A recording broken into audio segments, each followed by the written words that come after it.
The Looking Glass. Language as Mirror.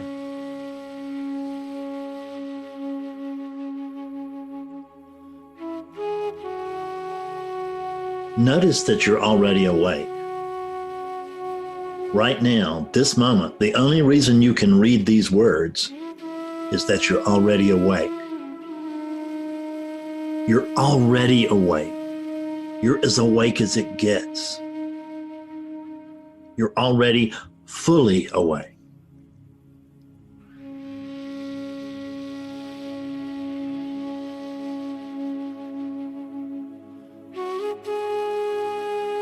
Given that you're already fully awake, how then could you wake up further?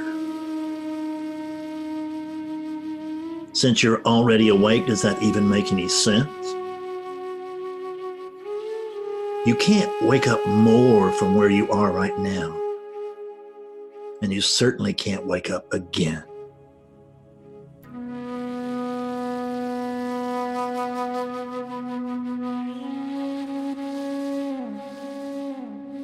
Since you're already awake, does that idea even make sense?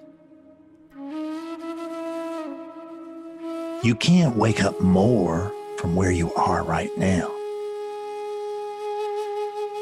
And given that you are already fully awake right now, you certainly can't wake up again. So much easier to stop the searching and notice what's already happening.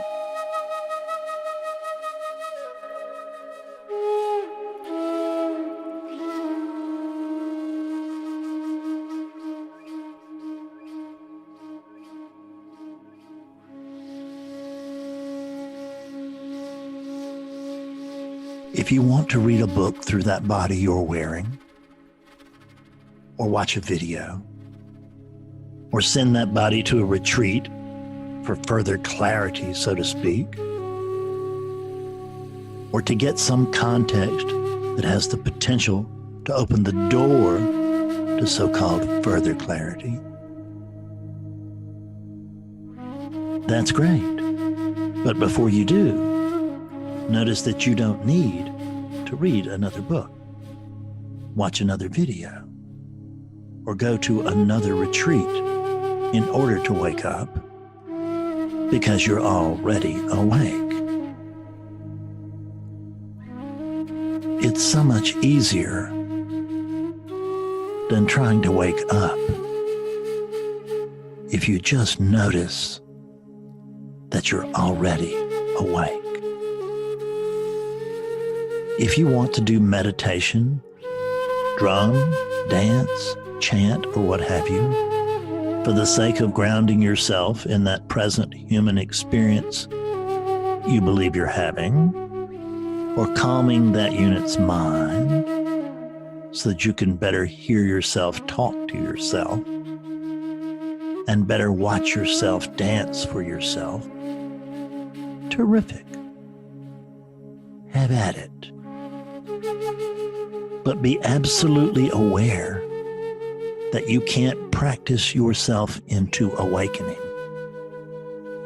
You cannot hope to achieve what you already are. So much easier to give up trying to wake up and notice that you're already awake. You're just not who you think you are. That's the only issue here. You're undergoing a case of mistaken identity. And all you need today is a little light reflected from this peculiar mirror, this mirror of clear language that is also you. There is only you, but you tend to get a bit cloudy sometimes and forget that. It comes with the territory when your spaciousness apparently contracts around apparent human beings. And it's no big deal. It's fine. When you're ready to be clear, you find a bright mirror. So here you are, back in front of the vanity mirror that is also you.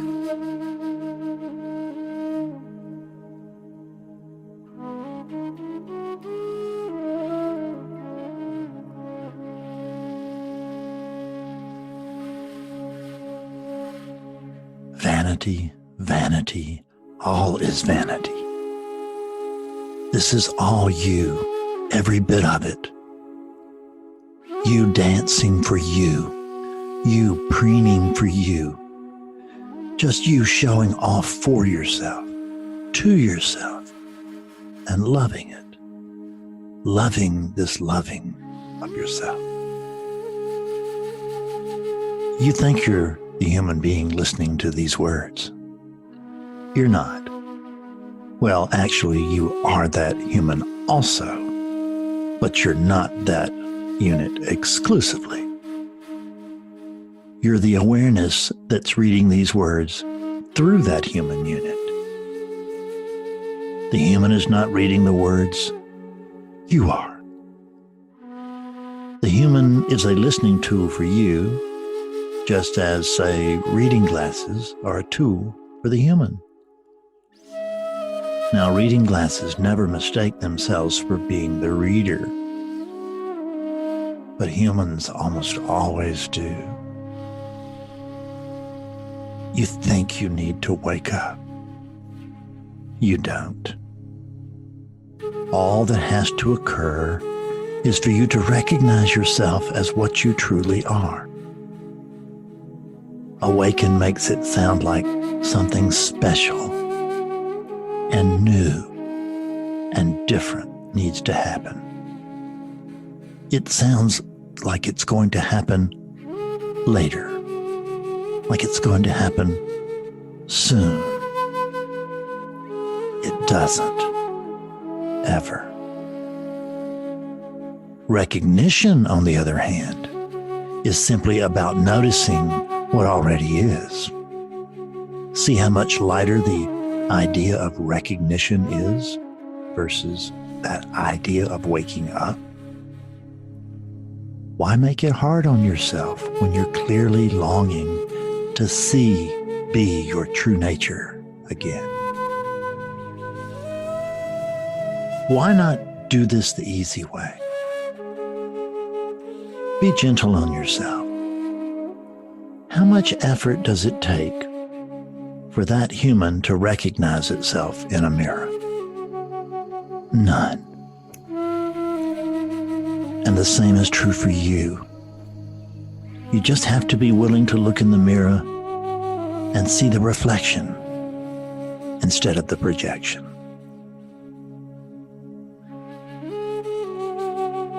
Stop seeking outwardly for just a few minutes. After all, you have all the timelessness in the world. Reverse your attention. Take your plain old attention, what feels like your personal attention, and turn it around. Look back instead of out. Notice how easy it is to move your attention whenever and wherever you want to move it. Notice how whatever tension finds tends to expand.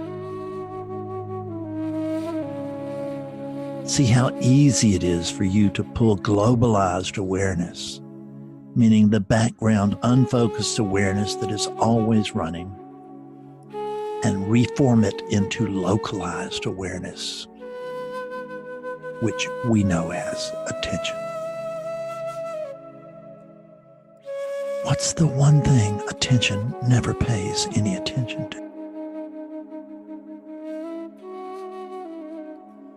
Notice how, once you've seen what you wanted to see, the apparent localization drops of its own accord, once again leaving boundless globalized awareness in its stead. You zoom in, you zoom out, yet you never move. It just happens. You don't have to do a thing. All of this is working for you. It's always here, always running, and certainly it's always awake. It has to be.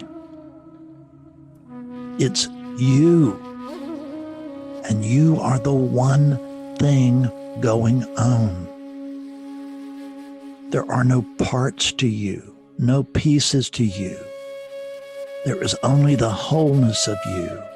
And this is that wholeness. Look around. This is it. It's not something else. It's not something other. It's not somewhere else. It's not over there. It's here. It's now. It's this. It's this ordinary this. When seen from the eyes of oneness, becomes the extraordinary ordinary. You have always been awake, always will be, cannot fail to be awake. Awakeness is not a trait of yours, it's what you actually are. So much easier than waking up. Just notice what's already here.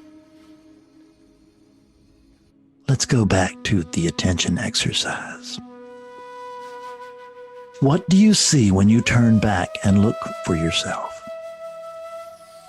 Take your hand and think of it like a cobra watching the flute player. And the cobra's moving back and forth and in and out. And I want you to take that cobra head, move it into the dark space where you believe your head is. Look around in that dark space. Tell me, what do you find? Do you find someone? Do you find nothing? Do you find everything? Do you find nothing showing up as everything? Check. Really look. Do you find anything? Anyone? No. You can't find yourself because there's nothing objective there to see. There's a sense of something being there, but there's nothing locatable because there's nothing objective. But clearly, there is something there, and it's absolutely alive. You can feel that, can you not? Of course you can. Isn't there almost a stirring, perhaps a tingling, a certain presence, perhaps behind your eyes, in your chest, or around your head? It's unfindable and it's undefinable, but it's there, always. You can feel it if you let yourself. Now, let yourself.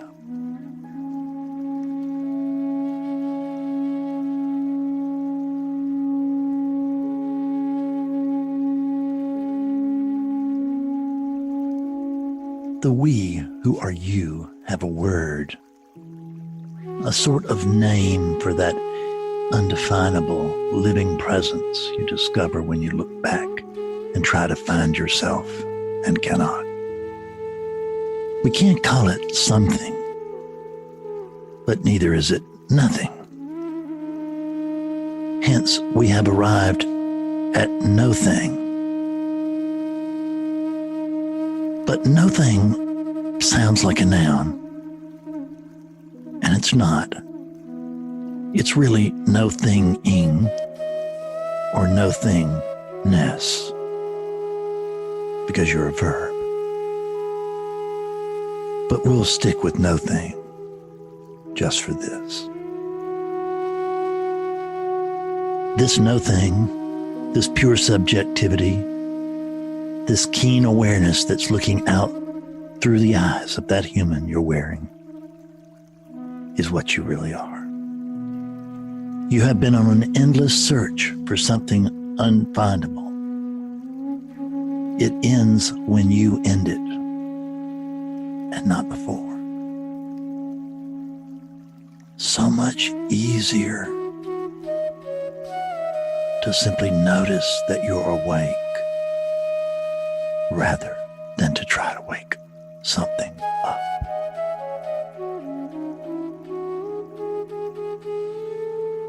In non-dual teachings, it is said the eye can't see itself. They mean that you are that invisible eye. You can't see yourself when you look back because you're the no thing doing the looking. Let that hit you. Let that settle in. Feel it. Right there, that bit of a line is the wide open gateless gate. Enlightenment in a nutshell. What you've been looking with, your magical attention, which is nothing more than focused awareness, is what you've been looking for. Unfocused awareness, which is the living background of all things. You've been a dog chasing its tail. You can chase it for an entire lifetime and never find it so long as you continue to look outward, which is where your attention is naturally drawn. When we are captured by the content of this arising, our eyes never turn to what it is that's experiencing the content. This endless seeking is the fate of most seekers. You don't have to be one of them. You can't see yourself, you can't really find yourself, but you can sense yourself. You can know yourself. And I say know in the way of grokking. You can come to grok yourself. The character does not grok itself. There is no character. Awakeness groks its own awakeness. Right now, notice what you are. In fact, you can't know anything else, and you'll never know yourself later. There is no later. So notice yourself, know yourself right now. Pay attention to attention. Notice that I didn't have to say, wake up and look for yourself. I don't have to say that because you are already awake and you are always already here.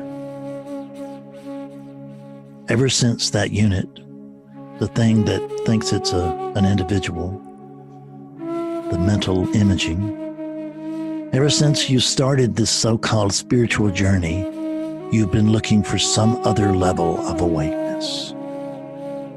Listen to me closely. Don't miss it. There is no other level of awakeness. This everyday awakeness that you've experienced every day of your life is the very same awakeness awareness that all the saints and sages have talked about since time immemorial. There was only the single awareness, only the not two. You are that very awareness. You are this very awareness. You are that by which these words can be heard or read or felt. You are that by which everything can be known. At every step in your so-called spiritual path, you've been looking for some other kind of awareness. There is no other level of awareness. And you've been looking for this other awareness out there, haven't you? Check. Can you find anything outside of awareness? I know it feels like that human body contains consciousness, that it is the holder of the most precious thing, your awareness. It doesn't. It can't. A human can't hold you. Nothing can hold you. You hold everything. You are the aware space that everything appears in. This aware space, the only aware space there is. You permeate all humans, all sentient beings, and all insentient beings, every one of them inside and out. You've hitherto thought there is actually something called your consciousness. There isn't. Pay close attention here. You are, quote, your consciousness, unquote. And you are simultaneously everyone's, quote, personal consciousness, unquote. I say this lightly, almost laughingly, because there is no personal consciousness. Consciousness is not something you have. It's what you are. Nothing can take that from you. Not even death. When the human body dies, you just change channels. Your focused attention goes elsewhere within your unfocused awareness. There's nowhere else for it to go. You dial up in another dream. It's always movie night for you. Let's look at the notion that awareness or consciousness is something you have. It's quite a convincing story that you've set up for yourself there. Shut those eyes for just a minute. If you're interested in having that long sought after spiritual awakening that particular human has been going on and on and on about for damn near forever, that it's driven itself crazy over, then don't just read this. Do it. Read this all the way through. Then close your eyes, relax that body, and go through the exercise.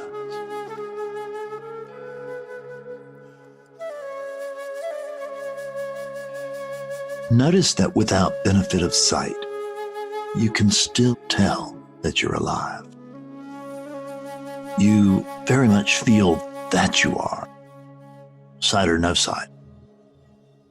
Imagine you're in utter silence. Wouldn't you still know you were alive in the absence of sound? Wouldn't you still be able to sense the usually subtle pulsing of aliveness within the body you're wearing? Of course you would. You would know. If we stuffed cotton in those ears, wouldn't you still know that you were there? Or rather, that you are here? So without benefit of either sight or hearing, you can tell that you're alive. The knowledge that you are is not dependent upon certain conditions or tools. You cannot fail to know what you are. In fact, if I took that unit you're wearing and dropped it into a sensory deprivation chamber, you would still feel that you're alive. That knowing is not dependent on sensations, perceptions, thoughts, memories, or any other information. It's not dependent on anything. In fact, everything is dependent on it. That knowing is primary. It's the only thing for which there is no opposite. Can you imagine not knowing yourself? No, you cannot. That knowing has no opposite. Thus, it's unimaginable.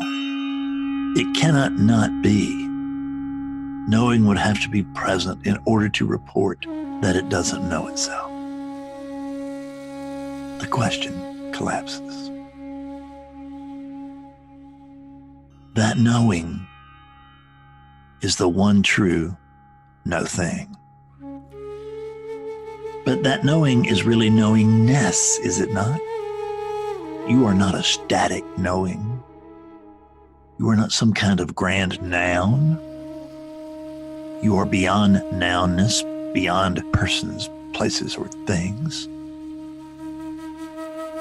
All these years you've been looking for some sort of vague but grand object so that you could experience yourself. But you cannot experience what you already are. You are beyond verbness too, however. Verbness is in a display that is constantly shifting, morphing, changing from one extreme to the other and back again, evolving and devolving, forward and back, is always arising to you, to that which does not move, but is not static. You arise to yourself. We who are also you vaguely call that verbness the world, which expands or contracts to suit your purposes. You zoom in, you zoom out. It might be a thought, a sound, a room. It might be a whole universe. Regardless, whatever arises is not other than you. You are what you know, and what you know, you are. The seeker is the sought. Notice that knowingness. Stop and notice it now. Become fully conscious of it. Hold it within attention. Be the attention so that you can come to recognize that attention clearly. Feel it. In the absence of that knowingness, there is no world. In the presence of that knowingness, the world arises fully formed. You don't have to do a thing. It just happens. Notice that the knowledge doesn't need to wake up. In fact, cannot wake up. It's always already awake. See that it's the knowingness that's come to know itself. We call this knowingness, knowing itself, conscious awareness versus unconscious awareness, which is still awake and alive and aware, but not consciously. Either way, it's still you. One way you're cloudy, one way you're clear, but there's just one thing going on, and that one thing is you. You are already home. You have always been home. There is nothing other than home. Stop seeking now. Notice home now. This very this is it. If you were already home, how would you ever find it by looking for it? You'd always be looking away from it. You find home only when you notice that you already are, always have been, and always will be, because there is nothing other than home. There is nothing other than this. Look for yourself. I'm talking about this, very this, where you already are. We don't find home by going after it. We find it by stopping within it. Any directions on how to get home inevitably lead you away from home. But they are great for wearing you out, and it's all good fun until it's not. Take a quick inventory. What have you been using all these years in your search for enlightenment? Awareness. What has been reading all the books? Awareness. What has been watching all the videos and listening to the teachers?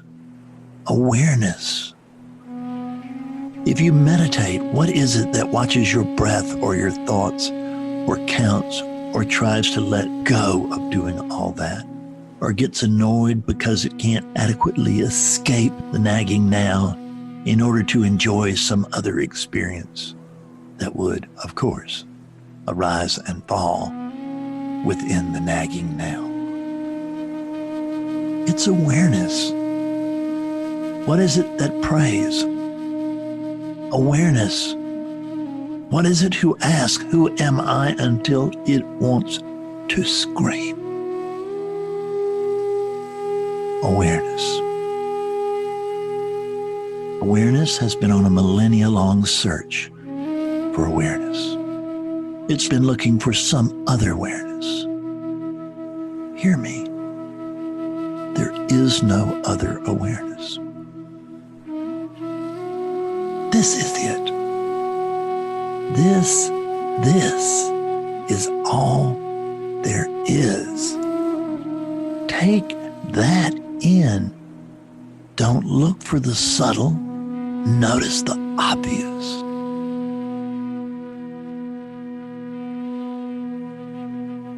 One cannot find otherness, no matter how hard or long it looks, because there is no otherness for oneness to find.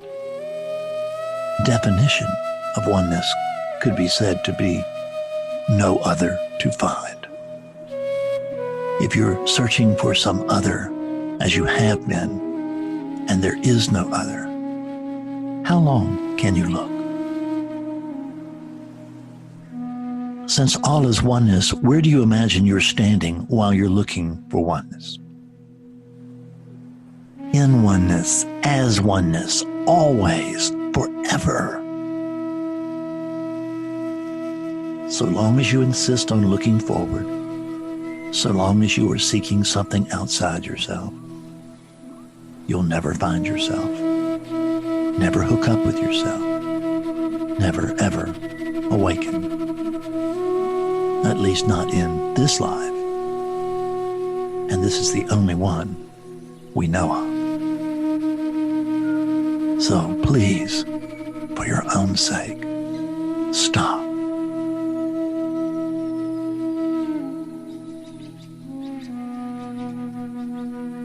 Once you sense what you are, once you take that giant leap into the utterly obvious and recognize what you are, that which is looking, there may or may not be a sharp sense of realization.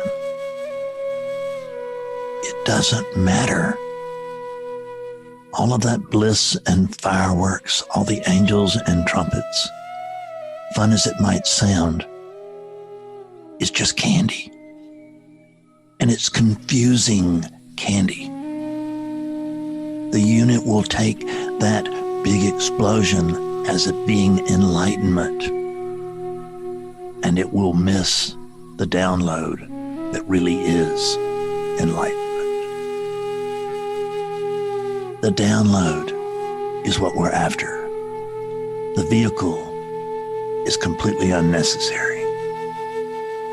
It has nothing to do with awakening any more than a car has to do with the driver's body. It's about the journey, not the vehicle. It's about the destination, not the vehicle. Any bells and whistles are just that. Bells and whistles. Ornaments on the unnecessary tree. They're just pleasant distractions. What matters is simple recognition, because however you display yourself to yourself, you're almost surely going to have to come back to fresh, conscious recognition over and over and over again. This is what appears to be the discipline part. That's what it will feel like. This is the process part. That's what it will feel like. That will be your experience through that body. This is where you use that unit to help you. Don't try to transcend the unit. Use it. Because that unit uses a shovel to dig a hole. It doesn't think it's the shovel. That unit is a tool. Deign to use it. All of the ramifications of the seeing being what is are not immediately obvious. They will fill in as your understanding increases. But this is not an understandable thing. There is an undefinable understanding. Coming to understand that this can't be understood. And the final movement is abandoning the search.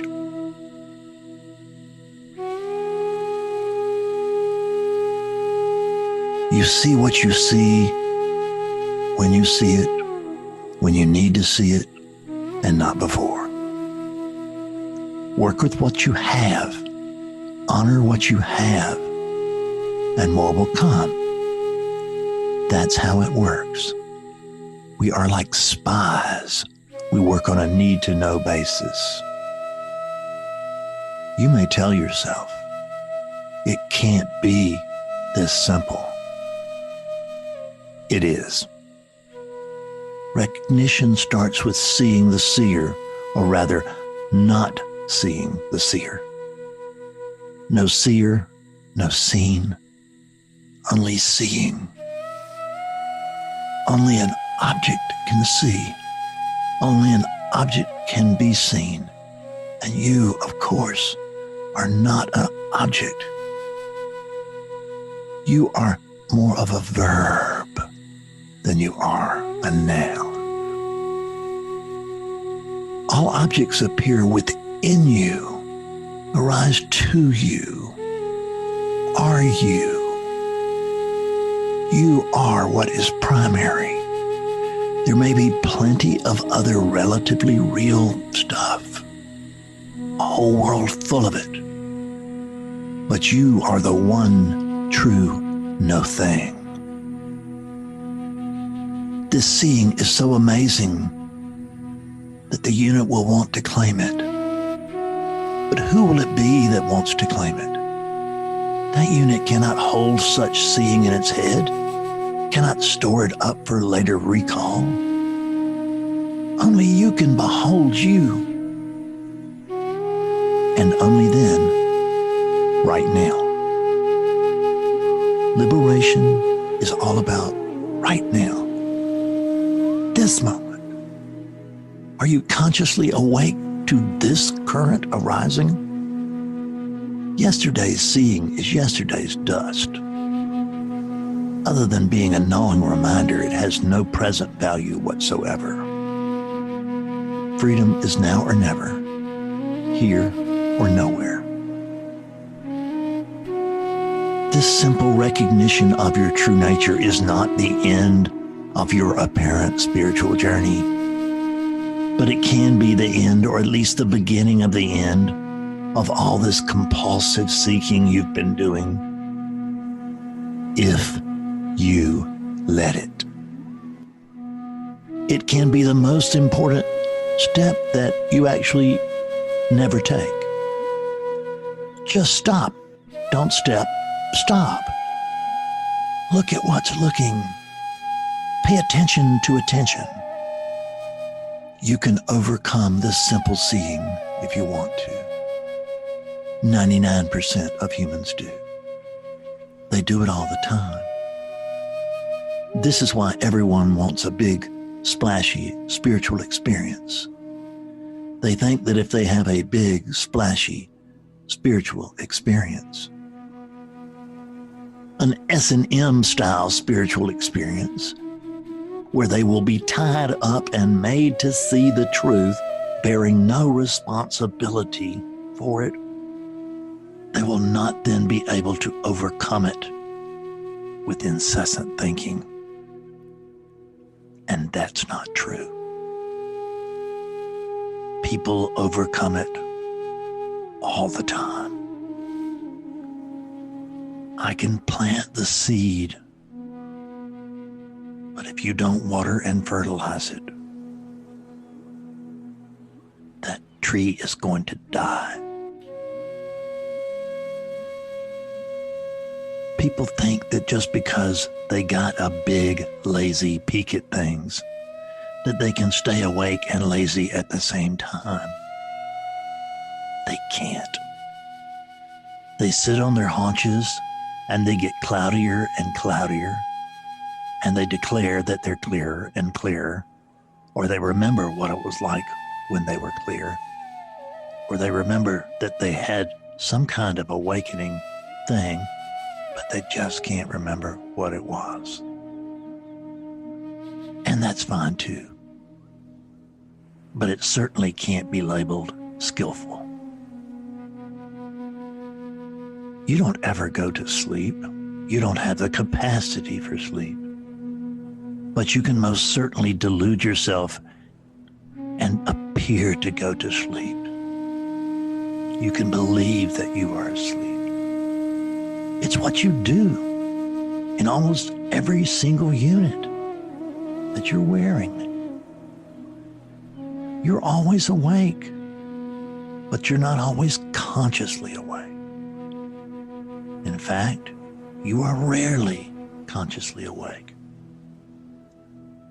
And because you've been unconsciously awake for thousands of years in that package, meaning the DNA and software conditioning associated with the body you thought you were when you first started reading this, you'll fall right back into unconsciousness if you don't consistently and actively nourish it with constant light. Seek the light or watch it go out. You have to be willing to shine truth, even when you don't feel like yourself, even when you don't want to, on things you'd rather leave in the dark. You must hold nothing back. Willingness is your bridge to being the shining on an ongoing basis. Don't even ask whose willingness is it. Just don't go there. Give yourself to the light fully, or you don't give yourself at all. Don't bother trying to figure any of this all out, or you'll end up right back on the same hamster wheel from which you just hopped off. You don't have to figure anything out. You can't figure anything out.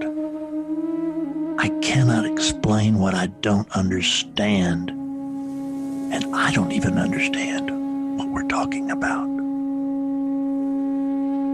Let the mind live in uncertainty. Let the body do what it does. You do what you do.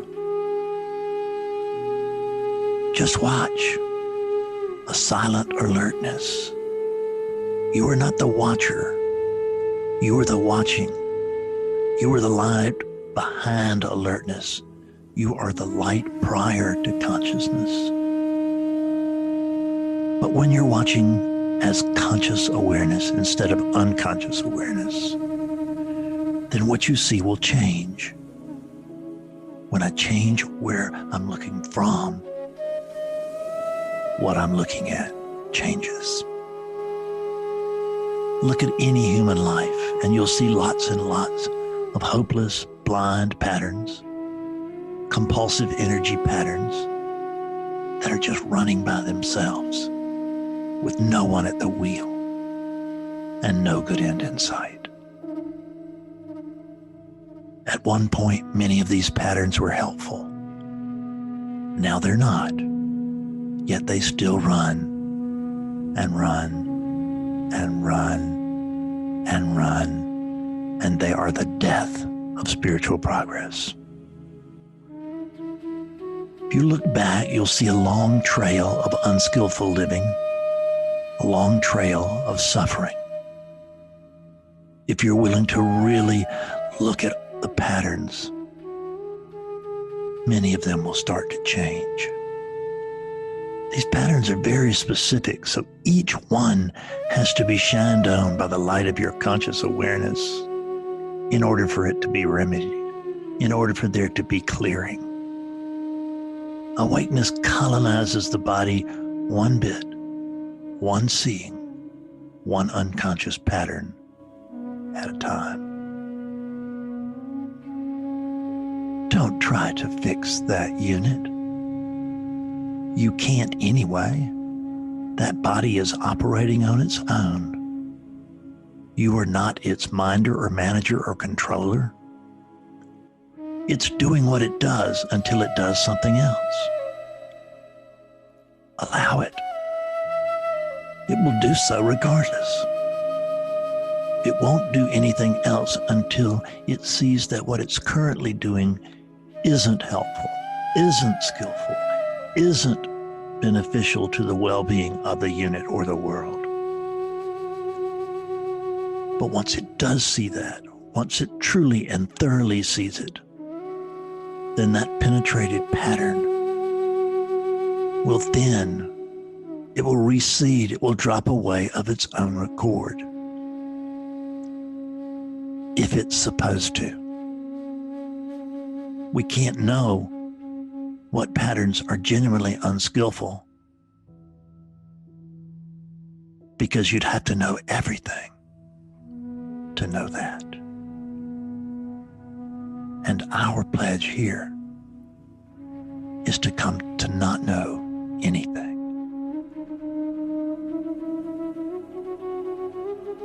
You don't have to do a thing for this clearing. It just happens. Clarity arises. It may happen quickly or it may happen slowly, but once an unskillful pattern has been fully penetrated, its days are probably numbered. This process of bringing light to all of your dark corners is what we call embodiment. Slowly, sometimes excruciatingly slowly, you will begin to live up to your seeing, so to speak. Behaviors will change, but there's no rush. When you're done with that body, you have 7.5 billion more to turn to. And that's just on this planet. One down, 7.5 billion to go. Your willingness to be conscious awakeness, consciously awake to this present arising is critical. Will you stand as awareness and see things as they really are? Or will you stand as a hypothetical center of consciousness and wish for what isn't and try to live in what isn't and resist what is? In every moment, you either ally yourself with experience or thinking. Humans have a history of voting for thinking. Humans privilege thought over experience. That's why no one can wake up, except for the ones who do. It'll take some work to shift that default position within you, awakeness. It'll take a lot of willingness. It will come. You never need worry where it comes from. You never need worry who it appears to. You never need to worry about anything at all. Nothing can cloud you. Nothing can hurt you. Always here, always clear. But this willingness must extend all the way down. Even when you revert to feeling like you are that human character again, as you almost surely will, you have to be willing to take that character's thinking into inquiry. You have to be willing to remain forever open to doubt, to embrace uncertainty. Sureness will be a thing of the past, but living in the mysterious unfolding of yourself right now is so much more satisfying. Ask yourself again and again, is what I'm thinking really true? Or is it a belief, an opinion, a position, a thought? Again and again, as you touch truth through actual experience, as you discover truth through continuous inquiry, that touch will bring a longer, stronger, profound experience of what you always already are.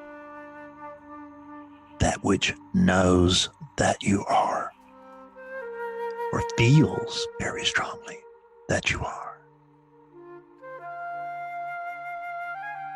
Eventually, the inquiry becomes less formal and more spontaneous. You won't always have to take your thoughts about arisings through a process of formal inquiry. Life itself becomes constant inquiry. Delusion arises, it's questioned, penetrated, and it drops. Pop, pop, pop. Like everything else, you don't have to do a thing. It just happens effortlessly. We could say that it's all for you. We who are also you call this effortless living abidance. We call it abiding enlightenment because you are then consciously living in the awakeness that you know yourself to be and operating within the world as that awakeness. There's no friction as Tao runs through you.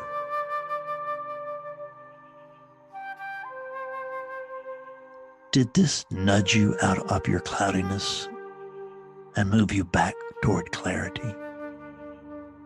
If it did, be willing to read this again and again and again. If it's worked for you at all, it will work for you more. It'll permeate deeper as you reread it. Repetition is the mother of clarity. Mark my words. Be well. Be wellness itself.